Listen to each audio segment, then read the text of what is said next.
فی الکونا والابلیس لا ملک سلیمان ولا بلقیس فاقل فلکل فی الف لام کاف لام فلکل عبارت دانت المعنا یا من ہوا بالقلوب مقناطیس. حوالہ ہے کتاب وحدت الوجود والشہود صفحہ نمبر 148. سامعین یہاں پہ کوئی زیر زبر پیش نہیں تھا، میں نے صرف کوشش پر اس لیے کی کہ اس کا اردو ترجمہ نہیں لکھا تھا تو اس میں بہت سی غلطیاں ہوئی ہوں گی، لیکن جو کچھ بھی تھوڑا بہت سمجھ میں آیا ہوگا اس سے آپ نے پوری سمجھنے کی کوشش کی ہوگی اور میں نے پڑھنے کی کوشش کی. اگلا ہے، آگے لکھا ہے کہ منصور میم نون صاد واو رے منصور حلاج لام پہ تشدید ہے. منصور حلاج خدا سے خطاب کر کے کہتا ہے کہ ترجمہ پڑھ رہے ہیں ان دونوں لائنوں کی، شعر ہے کہ تیری روح میری روح کے ساتھ اس طرح مل گئی ہے کہ جس طرح شراب صاف و شفاف پانی میں ملا دی جاتی ہے. اور حوالہ نوٹ کیجئے البدایہ والنہایہ صفحہ نمبر 133 اور جلد نمبر 11. نیز منصور لکھتا ہے کہ آسمان والوں میں ابلیس جیسا کوئی موحد نہ تھا. خدا نے کہا آدم کو سجدہ کر، اس نے کہا کہ غیر کا وجود ہی نہیں ہے، غیر ہی لکھا ہے یا ہاں غیر ہی لکھا ہے، کا وجود ہی نہیں ہے. خدا نے کہا کہ تجھ پر میری لعنت، اس نے کہا کہ تیرے سوا کسی کا وجود ہی نہیں ہے. اور پھر اس کا حوالہ دیا گیا ہے کتاب طور سین مترجم، اور پھر لکھا ہے بے اس کے اوپر 6، پھر صفحہ نمبر 124 اور 128 طبع لاہور. پھر لکھا ہے منصور کا دعویٰ انا الحق اتنا مشہور و مسلم ہے کہ کوئی صاحب عقل و علم اس کا انکار نہیں کر سکتا. حوالہ ہے طور سین صفحہ نمبر 6. پھر لکھا ہے ابن ندیم نے لکھا ہے کہ حلاج ہے لام الف جیم، حلاج یا ہلاج یا حلاج اپنے پیروکاروں کے سامنے اپنی خدائی کا دعویٰ کیا کرتا تھا. حوالہ ہے فہرست ابن ندیم. پھر چوتھا پوائنٹ یہاں پہ لکھا ہے کہ نیز ابن عربی لکھتا ہے کہ وہ یہاں پہ حوالہ دیا گیا ہے، اس نے جو لکھا ہے فتوحات مکیہ صفحہ نمبر 459 جلد نمبر 2 طبع بیروت. اب جو اس نے لکھا ہے وہ عربی میں ہے، زیر زبر پیش کچھ نہیں ہے، 2 لائنیں ہیں. چلیے ہم ہمت کرتے ہیں پڑھنے کی. سبحان من اظہر الاشیاء وہو اینہا فہا نظرت فی غیر وجہ وما سمعت ازنی خلاف کلامہ. اور حوالہ میں نے آپ کو بتا دیا تھا فتوحات مکیہ صفحہ 459 جلد نمبر 2 طبع بیروت. پھر لکھا ہے یہی وہ منصور حلاج ہے لام الف جیم کہ جس کے قتل کا فتویٰ دینے والوں میں سر فہرست جناب حسین بن روح تھے، جو کہ امام زمانہ علیہ السلام کے نائب خاص تھے، اور انہوں نے یہ فتویٰ ناحیہ مقدسہ سے توقیع مبارک آ جانے کے بعد صادر فرمایا تھا. امام زمانہ نے اس پر لعنت کی ہے اور اس سے بیزاری ظاہر کی ہے. حوالہ ہے احتجاج تبریسی کتاب غیبت شیخ توسی رحم اللہ. پھر لکھا ہے محمود شبستری کہتا ہے کہ شعر ہے یہاں پہ، اس کا ترجمہ لکھا ہے کہ یعنی مسلمان جانتا گر بت کہ کیا ہے، مسلمان جانتا گر بت کہ کیا ہے، سمجھتا بت پرستی میں خدا ہے. یہ لکھا ہے اس کا ترجمہ. اور حوالہ ہے گلشن نزار صفحہ نمبر 294 طبع لاہور. پھر لکھا ہے کہ شبلی کہتا ہے. اب جو شبلی نے کہا ہے وہ ایک لائن ہے اس کا لکھا ہے، چلیے اس کو ہم پڑھ لیتے ہیں. ہے کچھ بھی نہیں، عربی میں کچھ بھی زیر زبر پیش نہیں ہے. لکھا ہے انا اقوال و انا اسمع الف سین میم عین فہل فی الدارین غیری، میں ہی کہتا ہوں اور میں ہی سنتا ہوں، آیا دارین میں میرے سوا کوئی اور بھی ہے. حوالہ دیا ہوا ہے التعارف علی مذہب التصوف صفحہ 145 طبع مصر. اور اب ہم آ گئے ہیں پیج 310 پر.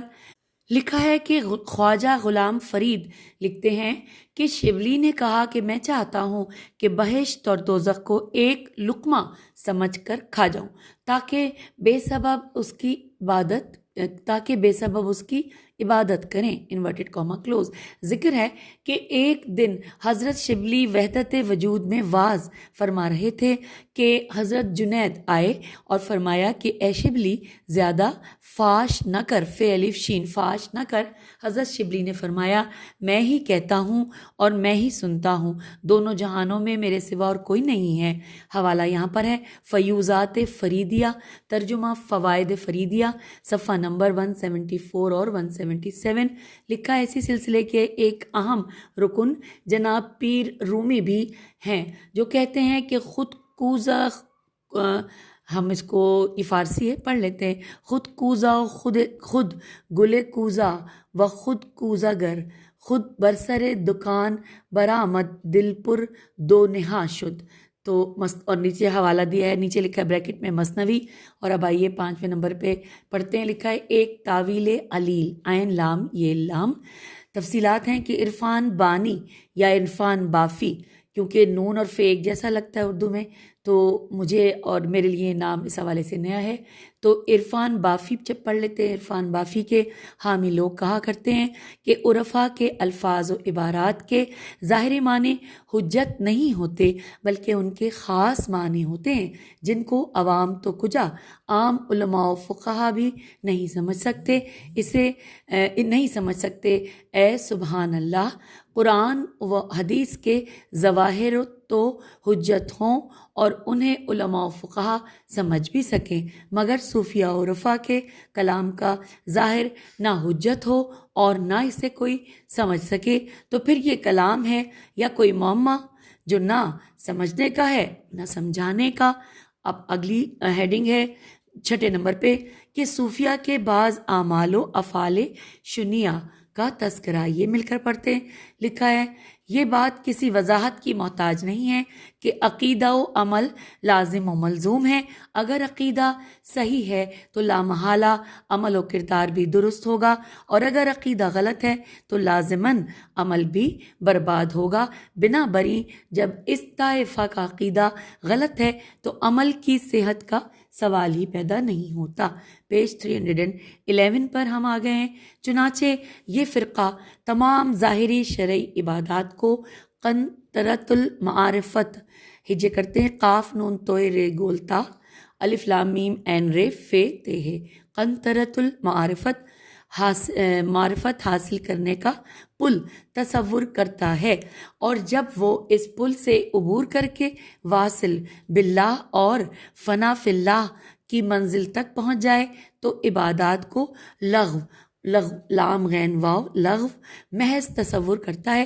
چنانچہ فوائد فریدیہ مترجم صفحہ 81 میں لکھا ہے کہ الشیخ عبد القادر جیلانی رحمہ اللہ نے فرمایا کہ جس نے واصف باللہ ہونے کے بعد عبادت کا ارادہ کیا بس اس نے اللہ کے ساتھ شرک کیا۔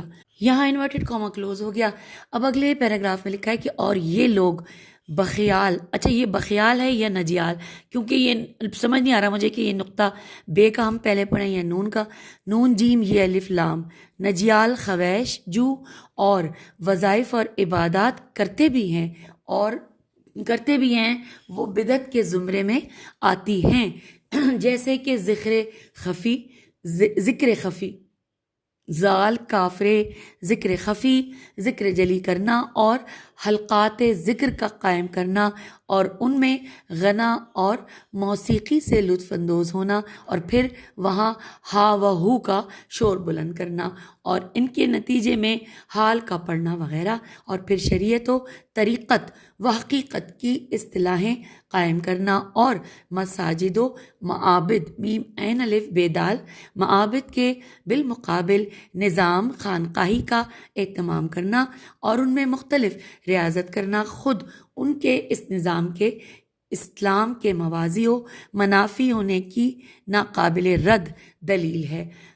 بریکٹ میں لکھا ہے ظلمت بعضہا فوق بعضن بریکٹ کلوز، لکھا ہے پھر ان تمام خرافات و بدعات کے ارتکاب کا مقصد اقصا الف قاف سواد چھوٹی ہے اس کے اوپر کھڑا الف ہے سواد پہ، اور پھر لکھا ہے اقصا کے بعد لفظ ہے روحانیت جو کہ انورٹڈ کاما میں ہے۔ اس لائن کو دوبارہ پڑھتے ہیں کہ پھر ان تمام خرافات و بدعات کے ارتکاب کا مقصد اقصا روحانیت اور معرفت کا حصول اور روحانی ترقی کا طلب و تڑپ بیان کیا جاتا ہے۔ حالانکہ روحانیت ایک ایسا لفظ ہے جو آج تک شرمندہ معنی نہیں ہوا۔ اس کے بعد یہاں پر ایک مصرع لکھا ہے کہ ہے یہ وہ لفظ جو شرمندہ معنی نہ ہوا۔ پھر چلتے ہیں آگے۔ جس قوم میں عمل کا فقدان ہو اور وہ عمل کے میدان میں قدم رکھنے سے ہچکچاتی ہو اور انحطاط اور تنزل کی طرف گامزن ہو اور علمی و عملی مسائل سے عہدہ برا ہونے سے قاصر ہو، وہ تصوف کی مزعومہ میم ز عین واو میم ہے مزعومہ باطنی ولایت و سرمدیت کی اوٹ میں پناہ لینے کی ناکام کوشش کرتی ہے اور اس کا دار و مدار باطنی معنی پر ہوتا ہے۔ اہل دانش جانتے ہیں کہ کسی مذہب یا قوم کے دستور العمل میں باطنی معانی تلاش کرنا دراصل اس دستور العمل کو مسخ یا منسوخ کرنے کے مترادف ہے۔ الغرض تصوف کسی قوم کے قومی و ملی انحطاط اور زوال پذیری کی علامت ہے۔ خدا اس سے ہماری قوم و ملت کو محفوظ رکھے۔ اس لیے ہم قوم کے جیالوں کو مشورہ دیں گے کہ نکل کر خانقاہوں سے ادا کر رسم شبیری۔ آئیے اس کے بعد ہم 7 نمبر پہ جو ہیڈنگ آ گئی ہے وہ ہے چند نام نہاد عرفائے اسلام کے نام۔ تفصیلات ہیں کہ ستم ظریفی یہ ہے کہ آج وہ لوگ بھی تصوف و عرفان سے متاثر نظر آتے ہیں جن کے پیشواؤں سے روحانی اقتدار چھیننے کے لیے تصوف کا اسلام میں کھڑا کیا گیا تھا اور صوفیہ کی سرپرستی کی گئی تھی۔ آج بڑے شد و مد کے ساتھ ان لوگوں کو عرفائے اسلام کے نام سے یاد کیا جاتا ہے جن کی زندگیوں کے چراغ گل ہو گئے، مگر تمام عمر ان کو یہ تک معلوم نہ ہو سکا کہ بانی اسلام کا خلیفہ برق اور جانشین اول علی بن ابی طالب علیہ السلام ہیں یا ابو بکر بن ابو قحافہ۔ تو پھر ساتھ ہی لکھا ہے کہ ان عرفا میں سر فہرست محی الدین ابن عربی بالفاظ مناسب ممیت الدین، یہ بریکٹ میں لکھا ہے کہ بالفاظ مناسب ممیت الدین ہے کہ جس نے اپنی کتاب میں لکھا ہے کہ اہل اللہ کی ایک جماعت اہل اللہ نہیں ہے، اہل اللہ کی ایک جماعت ہے جسے رجبیوں رے جیم بے یہ و نون غنہ اور بے کے اوپر تشدید ہے یا یہ کے اوپر تشدید ہے، مطلب یہ تشدید بڑی سی لگی ہوئی ہے، اور کہ جسے رجبیوں کہتے ہیں اور ان کو رجب کے مہینے میں زیادہ کشف و کرامات ہوتے ہیں۔ لکھا ہے کہ انہیں دوبارہ پڑھتے ہیں جملے کے کہ اور یہی لکھا ہے کہ ان کو رجب کے مہینے میں زیادہ کشف و کرامات ہوتے ہیں۔ کتاب کے صفحہ 313 پہ ہم آ گئے، لکھا ہے ان میں سے ایک بزرگ کی میں نے زیارت کی ہے کہ جن کو شیعہ خنزیر کی شکل میں نظر آتے ہیں۔ حوالہ دیا ہوا ہے فتوحات مکیہ صفحہ نمبر 8 اور جلد نمبر 2 طبع بیروت۔ آئیے اس کے بعد اگلے پوائنٹ ہے کہ انہی عرفاء میں سے ایک عارف المعارف غزالی ہیں جنہوں نے احیاء العلوم میں یزید پلید کی پوری وکالت کر کے اسے شہادت امام علیہ السلام سے بری الذمہ قرار دیتے ہوئے مومن ثابت کرنے کی ناکام کوشش کی ہے۔ اگلے پوائنٹ میں لکھا ہے کہ انہی عرفاء میں سے ایک شخص عبد القادر جیلانی بھی ہیں کہ جنہوں نے اپنی کتاب غنیت الطالبین میں بزعم بے ز عین میم اور پھر زیر ہے بزعم خود متعدد دلیلوں سے ثابت کیا ہے کہ شیعہ اس امت کے یہودی ہیں، بریکٹ میں لکھا ہے معاذ اللہ۔ اگلے پوائنٹ میں ہے کہ اور انہی عرفاء میں ایک بڑا عارف منصور حلاج یا جلاج، کیونکہ تھوڑا سا انک پھیلی ہوئی ہے لام الف جیم لام پہ تشدید ہے، کہ جن پر امام زمانہ علیہ السلام نے لعنت کی ہے اور تبرہ کیا ہے۔ حوالہ ہے احتجاج طبرسی۔ پھر لکھا ہے کہ غور و فکر اور عبرت کا مقام ہے کہ جن بدعتیوں کو شیعہ خنزیر کی شکل میں نظر آئیں اور جو ان کو یہود ٹھہرائیں اور جو یزید پلید کی وکالت فرمائیں اور جن پر امام زمانہ علیہ السلام لعنت و نفرین فرمائیں، وہی لوگ آج کل ہمارے عرفان بافوں کو عرفائے اسلام نظر آئیں۔ اور اب اگلا پوائنٹ ہے 9 نمبر کا، قرضہ لینا. آئیے اس کے بارے میں جانتے ہیں. لکھا ہے اگرچہ قرض بدعات کے زمرے میں نہیں آتا کیونکہ یہ لعنت اسلام سے پہلے موجود تھی، اسلام نے اس میں کافی حد تک اصلاح کی ہے اور اس کے لیے کچھ قواعد و ضوابط مقرر کیے ہیں، مگر چونکہ یہ ایک عام معاشرتی خرابی ہے اور بہت بری رسم ہے، اس لیے یہاں اس کا ضمناً ذکر کرنا، تذکرہ کرنا اصلاح معاشرے کے لیے فائدے سے خالی نہیں ہے، بلکہ بے ضرورت یا ضرورت سے زیادہ قرض لینے کو بدعت کا نام بھی دیا جاتا ہے. قرض ایک چھوٹا سا 3 حرفی لفظ ہے جو بڑی آسانی سے زبان سے ادا ہوتا ہے، مگر خدا نخواستہ جب اٹھایا جائے تو پھر اترنے میں نہیں آتا. قرضے کے اس قدر نقصانات ہیں جو ضبط تحریر میں نہیں لائے جا سکتے. اب ہیڈنگ ہے قرض کے بعض نقصانات. پہلا، بے عزتی.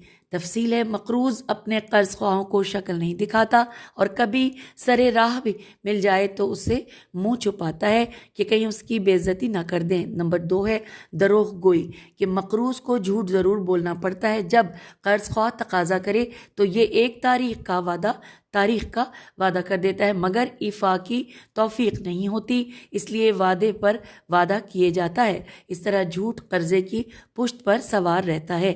تیسرا ہے پوائنٹ کہ بے اعتباری، کہ تفصیل یوں ہے کہ مقروض بار بار وعدہ کرنے اور پھر پورا نہ کرنے کی وجہ سے بے اعتبار ہو جاتا ہے. قرض خواہ کے علاوہ دوسرے لوگ بھی اس کے وعدے کا اعتبار نہیں کرتے. چوتھا پوائنٹ ہے عمر بھر کی غلامی. لکھا ہے کہ مقروض قرض خواہ کا غلام ہو جاتا ہے اور یہ پھندا اس کی گردن سے کبھی نہیں نکلتا.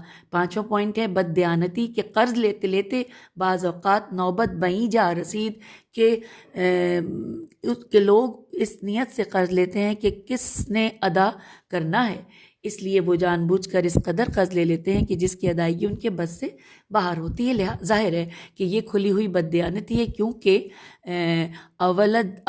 اول الدین من الدین انورٹڈ کاما میں یہ ہے. اب چھٹا پوائنٹ ہے کنبے والوں کے لیے مصیبت.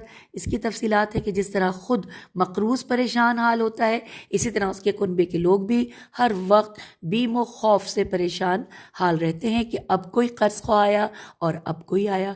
ساتواں پوائنٹ ہے کہ دوستوں کو دشمن بنانا.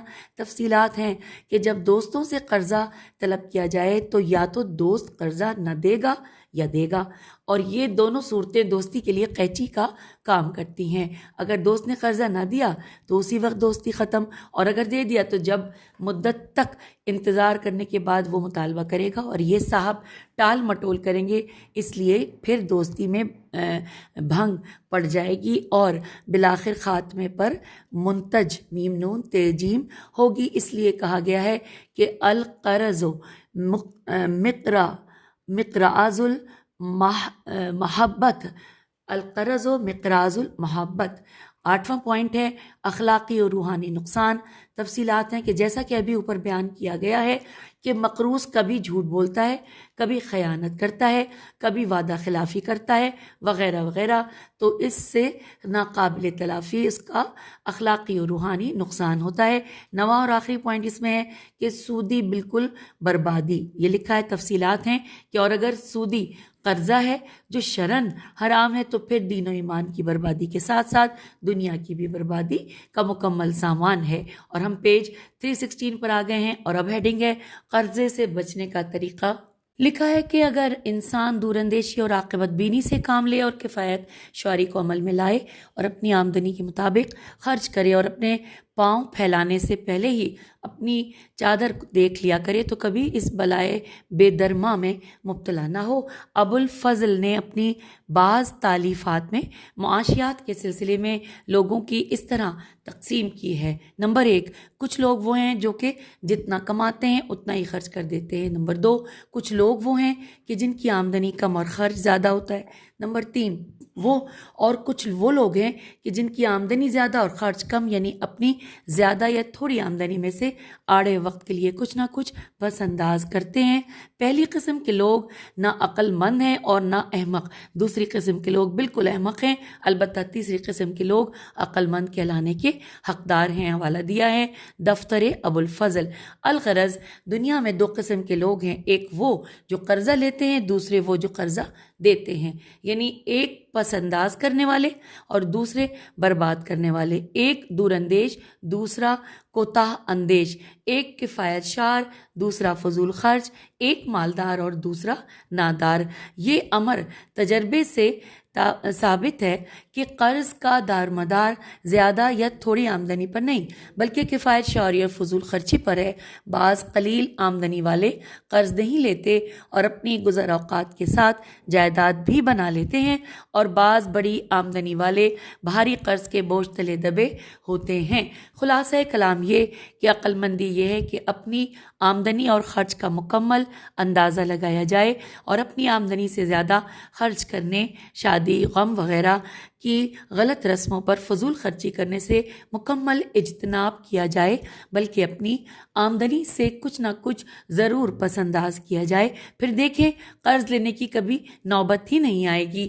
دیکھیے اگر کسی شخص کو حاکم وقت صرف 4 سیر نخود نون خے واو دال نخود بریاں اور پانی کا ایک گھڑا دے کر 1 مہینے کے لیے تیرہ و تار مکان میں قید کر دے اور دروازہ مقفل کر کے پہرے دار بٹھا دے کہ اگر کوئی اندر سے باہر اور باہر سے اندر نہ آ جا سکے تو تمہارا کیا خیال ہے؟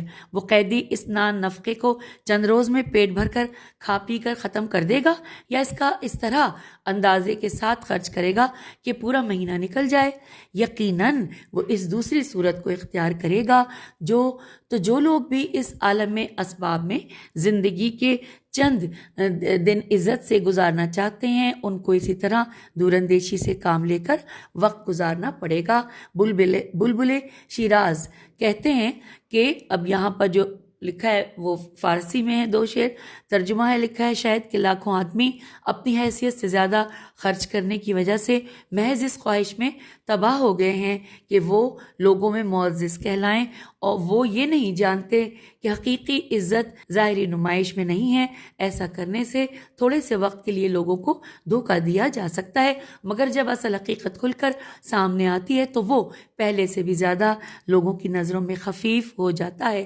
اس لیے عقل مندوں کا قول ہے کہ کوئی سلیم العقل آدمی یہ ہرگز پسند نہیں کرتا کہ لوگ اس کی نسبت وہ خیال کریں کہ جو در حقیقت وہ نہیں ہے۔ Inverted comma close. ملحوظ رہے کہ آسودگی کا زمانہ مفلسی کے زمانے سے زیادہ آزمائش کا باعث ہوتا ہے۔ لوگ جب تھوڑا سا آسودہ ہونے لگتے ہیں تو ساتھ ہی ساتھ عیش و عشرت کے اسباب بڑھانے لگ جاتے ہیں اور اس طرح ان کی آمدنی سے اخراجات بڑھنے لگ جاتے ہیں اور وہ اپنی نمائش وزاداری کو قائم رکھتے رکھتے تباہ و برباد ہو جاتے ہیں۔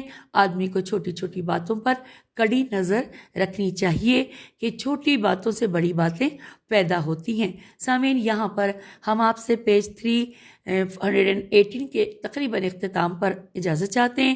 اگلی نشست میں سے آگے چلیں گے اور وہ آخری نشست ہوگی۔ اجازت دیجیے۔ خدا حافظ، فی امان اللہ۔